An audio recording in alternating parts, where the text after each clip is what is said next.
Good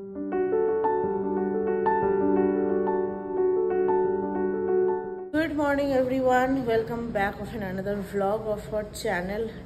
আজকে হলো বৃহস্পতিবার, হ্যাঁ আবারও সেই বৃহস্পতিবার। লাস্ট উইকের থার্সডেতে আমি ব্লগ করেছিলাম, আর এক সপ্তাহ বাদে মানে এতটা গ্যাপ দিয়ে মনে হয় ফার্স্ট টাইম বোধহয় ব্লগ করছি, যতদূর আমার মনে পড়ছে। যাই হোক, তো আজকে আবার ব্লগটাকে স্টার্ট করলাম। মাঝখানে অনেক কিছু ঘটেছে আমার সাথে, ঘটেছে বলতে আমার শরীরের সাথে ঘটেছে। ভালো ছিল না একদমই, তো ব্লগ করার মতো কন্ডিশনে ছিলাম না, তো সেই জন্যই আর কি। যাই হোক, এখন অনেকটা বেটার আছি। এই সপ্তাহেই হয়েছিল, সুইমিংয়ে গিয়ে হয়েছে সেটাও আবার। যাই হোক, সুইমিংয়ে গিয়েই হয়েছিল, তো ডেফিনেটলি তোমাদের সাথে শেয়ার করব। বাট এখন তো তাড়া আছে, এখন বেরোচ্ছি সুইমিংয়ে। সেদিনকার ইনসিডেন্টের পর সোমবার হয়েছিল ঘটনাটা।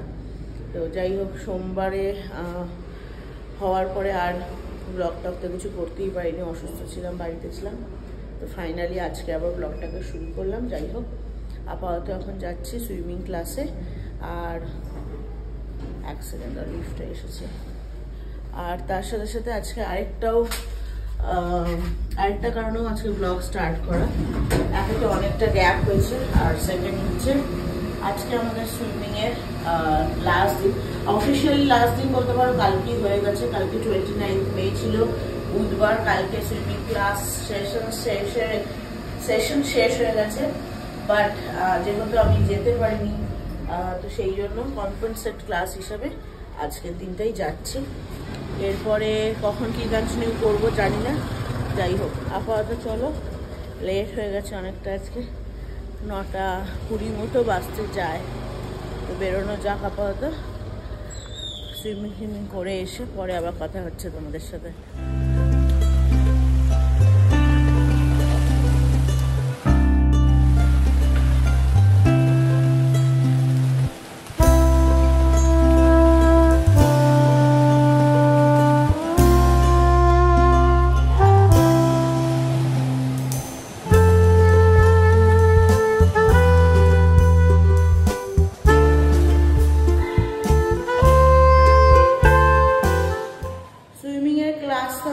শেষ, এখন বাজে 11টা। সুইমিং করে ফ্রেশ হয়ে গেছি, এখন বাড়ি যাব।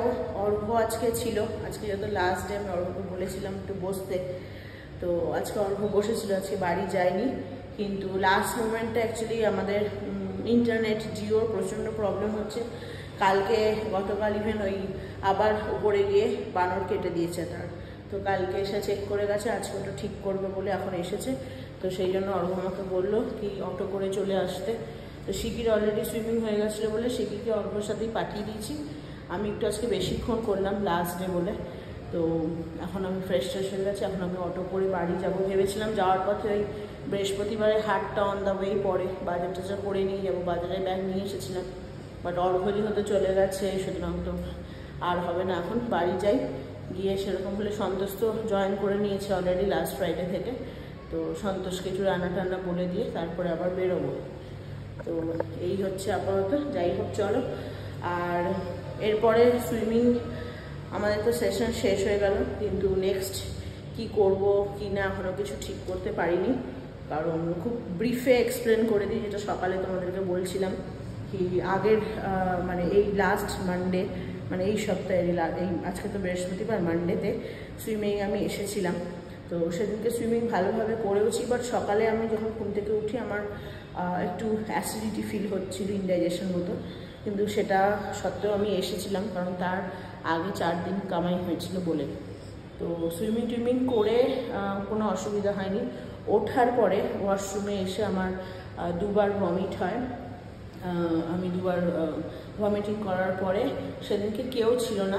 আমার শান্তনা আমার ফ্ল্যাটের একজন শাশ্বতী দি, ওনার মেয়েও শেখে আমার সাথে। তো ও সেদিনকে ছিল, লাকিলি, মানে ঠাকুর রাখে না কাউকে ওরকম। ও সেদিনকে ওর চেঞ্জ করা হয়ে গেছে, এরকম ও বেরোবে। আর আমি ওই সময় বেরিয়েছি, এত পরিমাণে আমার ড্রাউজি লাগছিল, হাত পা ছেড়ে দিয়েছিল, ঘাম হচ্ছিল, মাথা ঘোরাচ্ছিল। সেদিনকে আমি শিকিকেও চেঞ্জ করাতে পারিনি। কোনো রকমে ওকে বলি কি তুমি একটু শিকিকে হেল্প করে দাও চেঞ্জ করতে। তো করে চলে তারপরে আমি আমার কোচ যে তাকে বলি, তো কোচ আমাকে নিয়ে গিয়ে বাইরে যে রিসেপশন এরিয়াটা অনেক সময় দেখেছি ভিডিও করতে, এসিতে ওইখানটায় আমি বসি। তো যাই হোক, যেটা বলছিলাম, চেঞ্জিং রুমে কয়েকজন চলে এসেছিলো বলে আমি ওখানে ভিডিওটাকে অফ করলাম। তো ওখান থেকে আমি কোচকে বলি কি বাইরে বসাতে। বাইরে বসার পরে আমি অটো বুক করি, কারণ আমাদের যে মানব স্যার আছে, এর আগেও বলেছিলাম, সে মানব স্যার মানে যে ন্যাশনাল চ্যাম্পিয়ন, উনি আমাকে জিজ্ঞাসা করে কি শরীর খারাপ লাগছে কিনা, একটু জল খাবে কিনা, জল টল দেয়। কিন্তু আমার কিছুতেই যেন শরীরটা ভালো লাগছিল না, ক্রমাগত মাথা ঘোরানোটা বাড়ছিল এবং হাত পাগুলো যেন অবশ হয়ে যাচ্ছিলো। তাই আমি মানে ঠিক থাকতে থাকতে আমি অটো বুক করি, কারণ আমি বলি 2 হুইলারে আমি যেতে পারবো না। আর অর্ঘ্যকেও ইন বিটুইন ফোন করে জানিয়ে দিই কি আমার শরীর খারাপ লাগছে, তুমি তাড়াতাড়ি আসো। তো তারপরে তো অর্ঘ্য আসে, বাট সেই সময় আমি কমপ্লিটলি আনকনসিয়াস ছিলাম। পরে সবার থেকে শুনেছি কি আমি প্রচণ্ড পরিমাণে ঘামছিলাম, মানে ওরা লাইক চারিদিকে এসি চালিয়ে দিয়েছিল, ফ্যান অন করে দিয়েছিল, বাট আমি নাকি এক্সেসিভ ঘেমেছি সেদিনকে, কেন কি আমি জানি না। তারপরে সবাই মিলে এখান থেকে ধরাধরি করে কোনো রকমে, আমার তো হাঁটার ক্ষমতা ছিল, আমি সেন্সলেস মানে আধা আনকনসিয়াস, সেই অবস্থায় ওরা আমাকে অটোতে করে, মানে অর্ঘ্য আমাকে যে অটোটা আমি বুক করেছিলাম অটোতে করে আমাকে নিয়ে যায় হসপিটাল। কারণ যেহেতু দেখে সেন্স ছিল না, সেই জন্য বললো কি, মানে ভেবেছিল কি বাড়িতে নিয়ে যাওয়াটা রিস্ক হয়ে যাবে, তো সেই জন্য আমাকে হসপিটালে অ্যাডমিট করে, যেখানে এর আগেও ভর্তি হয়েছি। তো সেখানে তারপরে বিকেল অবধি ছিলাম, ড্রিপস দেয়, স্যালাইন চালায়, আরও সমস্ত ওষুধ দেয়, ড্রাউজিনেস মানে মাথা ঘোরানোর কারণে এসবের, এবং নাকি ভীষণ বিপি লো হয়ে গেছিলো। ওনাদের কাছে সুগার মেশিন ছিল না, সুগারটা চেক করতে পারিনি, বাট বিপি লো হয়ে গেছিলো এবং ওনাদের সন্দেহ হয়েছিল যেহেতু ওরকম এক্সেসিভ সোয়েটিং হয়েছে, তো মেবি আমার হার্ট অ্যাটাক কাইন্ড অফ কিছু যদি হয়ে থাকে বা হার্টের কিছু ইস্যু, তো সেটারও টেস্ট করিয়েছিল, বাট সেটা নর্মাল এসছে, থ্যাঙ্ক গড। তো এই হচ্ছে ব্যাপার। সোমবার দিন ভীষণ একটা বড় ফাড়া গেছে আবারও সুইমিং করতে এসে। তো তারপরে তো 2 দিন পুরো রেস্ট নিয়েছি, আজকে আবার আসলাম। তো আজকে এখন আমি ঠিক আছি, এখনও কমপ্লিটলি ফিট, কোনো অসুবিধা নেই, বাট ওই আর কি এখন নেক্সট কন্টিনিউ, মানে আজকে যে এসেছি রীতিমতো ঝগড়া করে জোর করে সবার সাথে, কারণ ওই দিন সেদিনকে সোমবারের ঘটনাটার পরে বাড়ি থেকে কেউ আর অ্যালাউই করতে চাইছে না কি, মানে আবার সেকেন্ড টাইম সুইমিং করার জন্য। বারবার বলছি যে তোর সুইমিংয়ে কোনো না কোনো ফাড়া আছে, তুই সুইমিং করিস না, কারণ এর আগেও এরকম একবার অ্যাক্সিডেন্ট হলো, আর এবারও তোর সেম মাথা ফাথা ঘুরে সুইমিং থেকে উঠে মাথা ঘুরে আনকনসিয়াস হয়ে গেছিস, আবার যদি স্কুটিতে থাকতিস একটা বিপদ ঘটতো, তোকে সুইমিং করতে হবে না, ছেড়ে দে। কিন্তু আমি লাইক যে ছেড়েই দেবো যখন, তাহলে ভর্তি করলে কেন? তো এইসবই আর কি এখন চলছে, এখনও কিছু ডিসাইড করিনি আবার সেকেন্ড ভর্তি হব কি না, নাকি কুইট করবো, নাকি আবার সামার ক্যাম্প, কারণ যতটা শিখেছি যদি পুরোপুরি এখন ছেড়ে দিই তাহলে আবার জিরোতে চলে যাব। তো দেখি, অনেকগুলো অপশন হাতে আছে। শিখির তো সোমবার থেকে স্কুল খুলবে, তো ওর ওপর বেস করে কিছু একটা ডিসিশন নেব, জানাবো তোমাদেরকে। যাই হোক, চলো জানালাম এটাই কি হয়েছিল অ্যাকচুয়ালি সেদিনকে। তো এই আর কি, চলো বাড়ি যাওয়া যাক, বাড়ি গিয়ে আবার পরে কথা হবে। এসেছি, চলো এবার উপরে যাওয়া যাক। সন্তোষকে ফোন করলাম, সন্তোষ এখনো আসেনি। আজকে বানাবো ভেবেছি দুপুরবেলা, আজকে তো বৃহস্পতিবার, এমনি আগে নিরামিষ খেতাম, বন্ধু হওয়ার পর থেকে নিরামিষটা খাই না, কারণ অল্প নিরামিষ খেতে অসুবিধা হয়। আর বৃহস্পতিবার অনেকে আবার বলে উনি সদবাদের মাছ খেতে হয়, তো মাছ ঘরে নেই প্রায় অনেকদিন হয়ে গেল। তো আজকে ভেবেছি একটু দেখি এঁচোড়ের কোপ্তা কারি করবো, তো সেই জন্য সন্তোষকে বললাম, আমার তো বাজারে যাওয়া হলো না এখন, সন্তোষকে বলেছি আপাতত ইমার্জেন্সি ব্যাপার একটা নারকেল নিয়ে আসছে। এই যে দৌড়াচ্ছে, এই মা নাইসিলের কৌটো হাতে। ঘন্টু, নাইসিলটা নিয়ে কোথায় যাচ্ছিলিস? হ্যাঁ, মুখে সেই লোকটা ধুয়ে দেয়নি হনি? হ্যাঁ হ্যাঁ, এখন কোলে না বাবা, কোলে না, আমি তো গ্যাসটা ছেড়ে নি। এই যে শিকুলা, কি বাড়ি এসে সাইকেল ঠিকই, সাইকেল ঠিক হয়ে গেছে। এটা কি তার বার করেছিস কোথা থেকে? এটা হনি কিসের তার বার করে ফেলেছে আবার? ও জিওর তার, আচ্ছা রাখ। এইখানে আমাদের তো ওয়ান ব্রডব্যান্ডের কানেকশন ছিল। ঘন্টা একটু আসো দিকে, ওটা ধরে না, ওটা হচ্ছে বড় দাদু, হ্যাঁ বড় দাদু। ও বাবা, হাতে পেয়ে গেছে। আর এইখানে এই যে জিও ফাইবার নেট লাগানো হয়েছে, এটা নতুন বাইরে ঘরে কানেকশনের জন্য। আর তার সাথে মেইন রাখার কারণ হচ্ছে হাতের নাগালে চলে যাচ্ছে ছেলের। মেইন রাখার কারণ হচ্ছে এই ল্যান্ডফোনটা রাখা হলো, তাহলে বাইরে ইমার্জেন্সি পারপাসে কল করা যায়। কি ঘন্টু কয়েকদিন ধরে এখানে আসে আর এখানে সবাইকে দেখে। স্পেশালি হচ্ছে ওর কি হবে, বড় দাদু ঠাকুমাকে, মানে বড় মা বড় দাদুকে, তাই না? এটা হচ্ছে অর্ঘ্যর দাদু ঠাকুমা। এখানেও সমস্ত আছে, বাবারা সমস্ত বাবার বাবা মানে অর্ঘ্যর দাদুরা সব ভাই বোনরা মিলে এখানে। তারপরে এইখানেও আরো আছে সব, এগুলো বাবা প্রিন্ট করিয়েছে, পুরনো সব ফটো।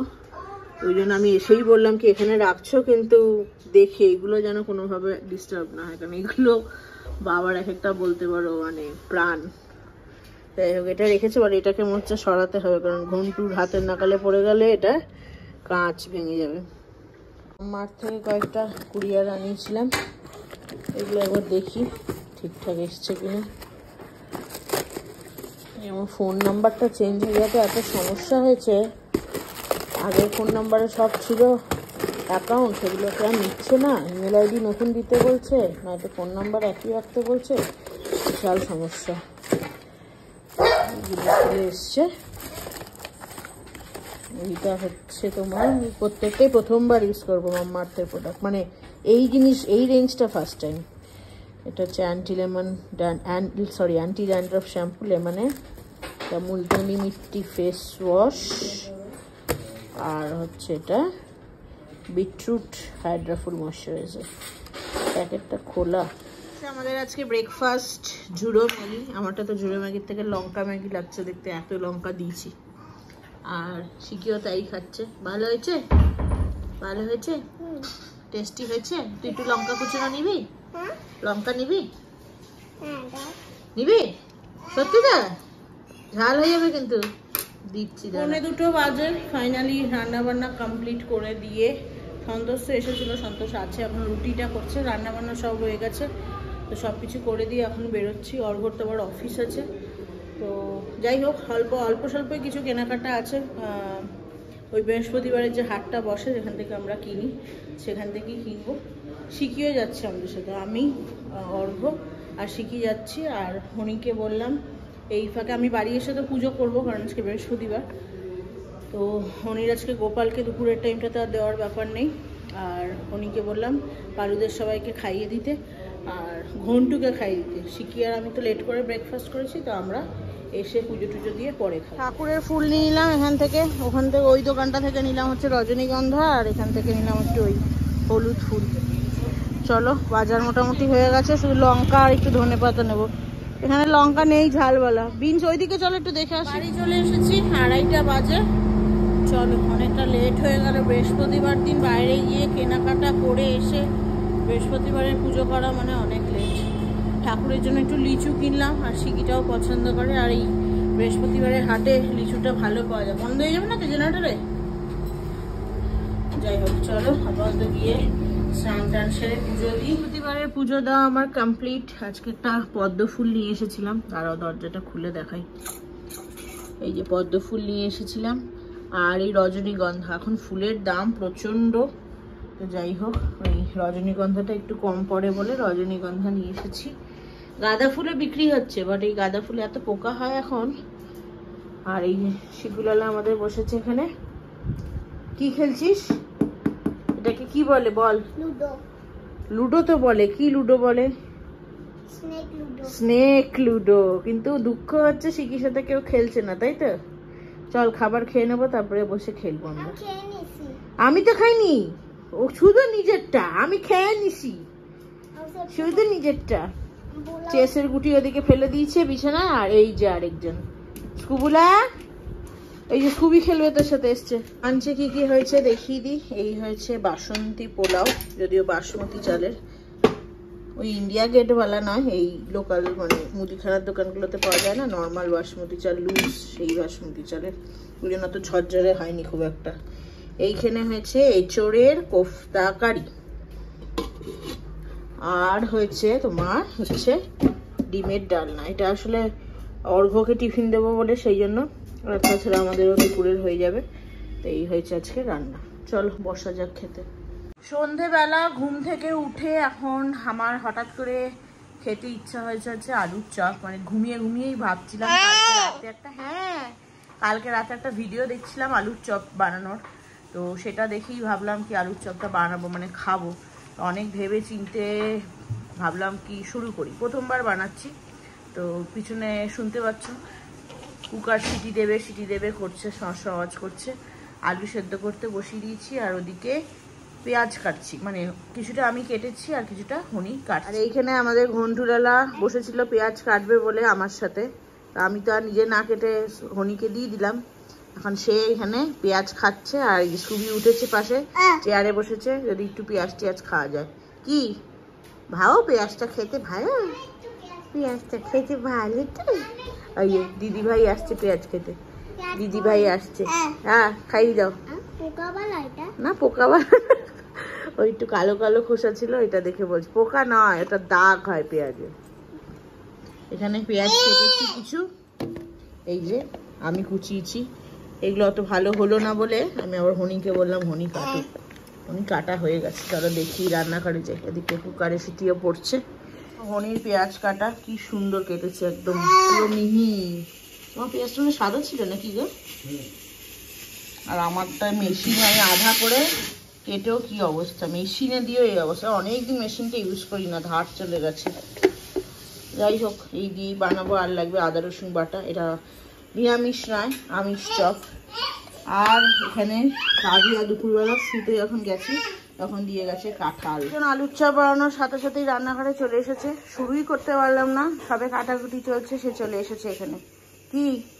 কি চাই সুবি? হ্যাঁ ওইটা নয়, দাও ওটা দিয়ে দাও। এইটা হচ্ছে এনাদের যখন বাইরে ঘুরতে নিয়ে যাওয়া হয় তখন বাকিদেরকে ভয় দেখানোর জন্য এটা ইউজ করা হয়। দাও সুবি দাও, ওটা নিয়ে ঘুরতে হবে না। দাও। এখন যাবো না বাইরে আমরা, যাও বসো। সিট করো তো, সিট করো। তুমি গুড বয় না? গুড বয় না, ভেরি গুড বয়। আমার স্কুবুলাটা কি ভালো, স্কুবুলা আমার কি ভালো। হ্যাঁ আচ্ছা, তুমি যে ভালো কাজটা করো সবাইকে বলে দিয়েছো? সুবির একটা দিকে উন্নতি হয়েছে, বাইরে ওরিও চিৎকার করছে সুবিকে বলছি বলে। সুবি বসো, সিট বসো। সুবির একটা দিকে উন্নতি হয়েছে, সেটা হচ্ছে সুবি এখন আর বাইরে শুশু করে দেয় না, তাই তো? যখন পায় ও এখন বাথরুমে গিয়ে শুশু করে পালু দিদির মতো, তাই না? আর বাইরে করে না। সেই জন্য মাঝে মাঝে যদি হনি ব্যস্ততার জন্য নিয়ে যেতে নাও পারে, অসুবিধা হয় না, তাই তো? দেখো গোল এখনো রান্নাঘরে ঘুরবে। এটা সুবির উন্নতি হয়েছে। চলো বসো, আমি করি। আর এখানে আমি এখন একটু চা খাবো। তো জাস্ট ঘুম থেকে উঠলাম, তো সেই জন্য এখন চায়ের জোগাড় চলছে। আমি তো বিকার চা খাই। তো এদিকে আলু সেদ্ধও হয়ে গেছে। চলো ঝটপট এবার বাসন মাখা কমপ্লিট। ফেটানো চলছে এখন, হাত দিয়ে ফেটাতে ব্যথা হয়ে গেছে। প্রথমবার বানাচ্ছি যেহেতু বুঝতে পারছি না আর একটু পাতলা করলে ভালো হয় কিনা। এখনও তো টাইট আছে, দেখা যাক। ইউটিউবের ভিডিও দেখে চলছি আপাতত। তারপর নাড়ানো চলছে, আরও নাড়াবো। আর এদিকে হনিকে বলেছিলাম আলুর পুর করার জন্য, সে এতটা সর্ষের তেল দিয়ে দিয়েছে। আমি বললাম রেখে দাও ওটাতে সে চপগুলো ভাজা হয়ে যাবে। আপাতত এখানে এখন ভাজা মশলা প্রিপেয়ার করা হলো। হেড শেফ আমাদের বাড়ির, হ্যাঁ না সে রান্নাবাটি নিয়ে বসে পড়েছে। তার আর আজকাল কিচ্ছু চাই না, এইগুলো জিনিসটাকে দিয়ে দাও, ব্যাস সে চুপ। আর ওইদিকে আমাদের শিকুলালা এখন মাশা অ্যান্ড দ্য বিয়ার দেখছে মুভি। আমার আলুর পুর একদম রেডি পুরোপুরি, সুন্দর খেতে হয়েছে। আমি একটু টেস্ট করে দেখেছি। এবার এটাকে ঠান্ডা করে ভাজবো হচ্ছে চপ। আর এখানেও ব্যাটারটাকে ফেটিয়ে নিয়ে, আমি কিন্তু বেকিং সোডা ফোডা কিছু দিইনি। ব্যাটারটা কিরকম সাদা লাগছে ক্যামেরায়। এই যে এইবার হলুদ রঙটা এসেছে এখান থেকে, সামনে নিলেই আবার সাদা। দেখো কেমন সাদা হয়ে গেল। যাই হোক, তো এখানে বেসনের ব্যাটার গোলা হয়ে গেছে, পুর রেডি। এবার বানাবো হচ্ছে চপ। আর এখানে পেঁয়াজ কোচানোটা, যেটা আমি কুচালাম না, এটা এক্সট্রা হয়ে গেছে। এতটা লাগতো না যতটা আলু সেদ্ধ করেছিলাম। থাক, এটা রাখা থাক, কালকে সন্তোষ রান্নায় লাগিয়ে দেবে। আর এই হচ্ছে আমার রান্নাঘরের অবস্থা। দেখো, জাস্ট দেখো রান্নাঘরের অবস্থা, পুরো ছত্রাকার করে রেখে ঘন্টু এখন গেছে বাইরে। কি সুবি? হয়নি এখনো হয়নি। এই যে পুরো রান্নাঘর ছত্রাকার করে উনি এখন কড়াইতে বসে গোল গোল গোল গোল ঘুরছেন। এখানে উনি আর এদিকে ইনি। টিভি অফ হয়ে গেছে কারণ আমাদের কারেন্ট চলে গেছে, তাই তো? হ্যাঁ, কারেন্ট আসবে না, এমসিবি করে গেছে। এই এটা তোর মুখে কি রে? তুমি আবার এটা নিচে কিছু দেখি দেখি দেখি দেখি দেখি কিছু না কিছু তোমার মুখে চাই।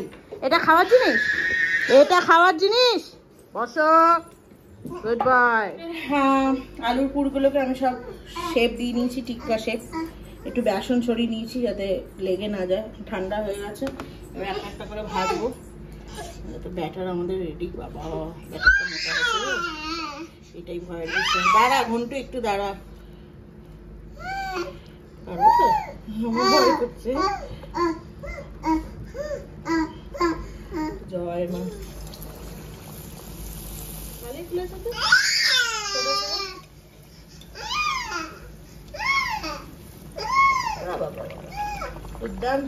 ভালোই ফুলেছে চপগুলো, দেখতেই পাচ্ছ। আমি কিন্তু সোডা টোটা ইউজ করিনি এই বেসনটার মধ্যে। বেশ সুন্দর একদম টোপলা টোপলা হয়েছে। আমি তো ভাবছিলাম বেসনটা বোধহয় বেশি গাঢ় হয়ে গেছে, তুলতে ভয় লাগছিল, বাট না, ঠিক আছে। উনি বলছে এটা আরো পাতলা হলে বোধহয় এই জিনিসগুলো সরিয়ে যেতে পারবে। এটা কাঁকড়ার মতো পা হয়েছে, দেখো একটা। এখন জিলারা আমাদের খাবে বলে দাঁড়িয়ে আসে। হ্যাঁ, হ হ, ওই যে আলু খাবে। ও ও, আজকে আঙুল দিয়ে দেখানো শিখেছে। তো একটু প্রথমে ভাবছি শান্তনামের জন্য। তো শান্তনামের জন্য ফার্স্ট স্লটটা ভাবছি, তারপরে কাবিয়া, তারপরে আমরা খাবো। আসলে ডোডো নেই, ডোডো গেছে ধানবাদ আইআইটিতে, ওর একটা প্রজেক্ট করার চান্স পেয়েছে। সেটার জন্য প্রায় 2-3 মাসের জন্য বাইরে গেছে ধানবাদে। শান্তনাম একাই আছে। 3 দিন আগে আমার সাথে কথা হয়েছিল, যখন আমি অসুস্থ ছিলাম, হসপিটাল থেকে যেদিন ফিরলাম সেই দিনকে কথা বললো। তো যাই হোক, আজকে বানাচ্ছি। শান্তনাম আলুর চপ খেতে ভীষণ ভালোবাসি, ভীষণ। এখন তো প্রায় 9:30 বাজে, রাত্রি, আর একা আছে। একা থাকলে আসবে না আমি জানি। তো ভনিকে ওই জন্য বললাম কি আলুর চপটাকে করি, যদি ফোলে তাহলে শান্তনামকে পাঠাবো। তারপর তো সাকসেসফুল আলুর চপ দেখলেই তোমরা, সুন্দর ফুলেছে একদম টোপা টোপা ফুটবলের মতো। তো এটা ভেজে নিই, তারপরে 4 পিস শান্তনামকে হনি দিয়ে দিয়ে আসবো। আমি আর এখন রাত্রিবেলা বেরোবো না, আমি দেখি ঘন্টুকে একটু খাইয়ে দেবো তার ফাঁকে, আর বাকি কাজগুলো এগিয়ে রাখবো। এদেরকেও সব খেতে টেতে দিয়ে দেবো। তো হনি গিয়ে তার মাঝে গিয়ে দিয়ে আসবে। আমাদের আলুর চপ সমস্ত ভাজা হয়ে গেছে। কাবিয়াকে দিয়ে এসেছি, শান্তনামকে দিয়ে আসলো হনি। আর মাঝখানে ঘন্টু কাটছিল বলে খুব একটা ভিডিও নিতে পারিনি। যাই হোক, চলো এখন খাওয়া যাক। এখন আমি খাবো, হনি ঘন্টুকে ধরেছে, তারপরে আবার হনি খাবে। যাই, আমি এখন এটা নিয়ে একটু কাবিয়ার ঘরে, ঘন্টুকেও নিয়ে যাবো। ভেবেছিলাম হনি, মানে হনি গেলে বাইরে আমি কাজগুলো সব সেরে নেবো, কিন্তু সেটা তো আর হলো না। এত চিৎকার করতে থাকে। হনিকে আর অর্ঘ্যকেও যদি চোখের সামনে না পায়, মানে ওদের দুজনের মধ্যে কাউকে না কাউকে চাই। তো সে তখন মানে এমনভাবে কাঁদতে থাকে না, তখন মনে হয় কোনটা ছেড়ে কোনটা করবো। তো যাই হোক, ওকে নিয়ে এতক্ষণ বসেছিলাম, কার্টুন দেখছিল, সেজন্য আমার নিজেরও খাওয়া হয়নি। যাই হোক, এখন 10টা 15 মতো বাজে। এখন যাই, এটা নিয়ে কাবিয়ার ঘর থেকে একটু ঘুরে আসি, আর ওকেও একটু ঘুরিয়ে নিয়ে আসি, তাহলে একটু মুডটাও চেঞ্জ হবে। শিকুলালা তবে ঘুমিয়ে পড়েছে। শিকুলালা প্রচণ্ড টায়ার্ড, সারাদিনে দুপুরেও ঘুমায়নি, বন্ধুদের সাথে খেলেছে টেলেছে। তো শিকুলালা ঘুমিয়ে পড়েছে। একদিকে ভালো, স্কুল শুরু হবে না আর কয়েকদিনে, তো তাড়াতাড়ি ঘুমিয়ে পড়লে সকাল সকাল উঠবে, এটা একটা অভ্যাসটা হওয়া দরকার। যাই হোক, চলো উনি এই ফাঁকে কাজগুলো সারুক, আমরা এখন যাই ওই বাড়িতে। 12টা বাজতে 10, ফাইনালি সমস্ত কাজ কমপ্লিট করে এখন বসেছি হচ্ছে ঘন্টুকে খাওয়াতে। ঘন্টুর শিকির তো খাওয়া হয়ে গেছে, শিকির তো ঘুমিয়ে পড়েছিল, মাঝখানে উঠে ওকে একটু খাইয়ে দিলাম। তারপরে ঘুম ভেঙে গেলে যেটা হয়, আর ঘুমাতে চায় না, বাট ওকে বলেছি জোর করে যে গিয়ে শুয়ে পড়ো, আর স্কুল থাকবে সোমবার থেকে, তো সেই জন্যই আর কি ঘন্টুকে আর কি এখন খাওয়াবো। আমাদের তো খাওয়া মানে আমার তো ওই চপ মুড়ি, তখন চপ দিয়ে একটু খেলাম, তারপর একটু মুড়ি খেয়েছিলাম। তো রাত্রে আর সেরকম কিছু বানানো হয়নি, একটুখানি ম্যাগি সেদ্ধ হনিকে করতে বলেছি, ওইটুকু একটু খাবো, হাফ প্যাকেট মতো। আর ঘন্টুর জন্য রাগি করেছি বহু দিন বাদে, গত কয়েকদিন ধরে বলতে পারো ঘন্টু এটা শুরু হয়েছে। আগে ডাল ভাত মাছ সোনা মুখ করে সে খেয়ে নিত, চটকাতেও হতো না, ইভেন এত ভালো করে খেত, যেটা দিতাম সেটাই খেত। বাট গত কয়েকদিন ধরে তার শুরু হয়েছে, সে কিছুতেই ডাল ভাত খাবে না, রীতিমতো চিৎকার করতে থাকে। গতকালকেও দেখেছি, আজকেও সেম। তো সেই জন্য ওর রাত্রে যেটা ডিনারে করেছিলাম সেটা তো খেলো না কিছুতেই। তো যাই হোক, এখন ওই জন্য রাগি বানিয়ে দিয়েছি, রাগিটা খাচ্ছে। কালকেও রাগিটা দিয়েছিলাম, রাগি খেয়েছে, তবে দুধ দিচ্ছি না রাগিতে, এমনি জল দিয়ে রাগি যেমন প্রথম খেত 6 মাস যখন স্টার্ট করলো সেইভাবে বানিয়ে দিচ্ছি, আর একটু সামান্য গোলমরিচ ঘি দিচ্ছি, তো এখন সে রাগি খাচ্ছে। যাই হোক, এই হচ্ছে আপাতত আপডেট। চলো, অনেকটা রাত হয়ে গেছে, এবার ওকে খাইয়ে টাইয়ে নিয়ে আমিও যাবো শুতে বাকিগুলোকে নিয়ে। অর্ঘ্য তো আস্তে আস্তে ভোর হবে। একটু দেখো, একটু ইয়ে দাও, একটু নুন দিলে দাও এতো। চলো যাই হোক, ব্লগটাকে আজকে এখানেই শেষ করছি। আজকে ব্লগটা ভালো লেগে থাকলে do like, share, comment and subscribe to our channel. সবাই ভালো থেকো, সুস্থ থেকো, দেখা হবে খুব শিগগিরই একটা নতুন ভিডিও নিয়ে। ততক্ষণের জন্য টাটা।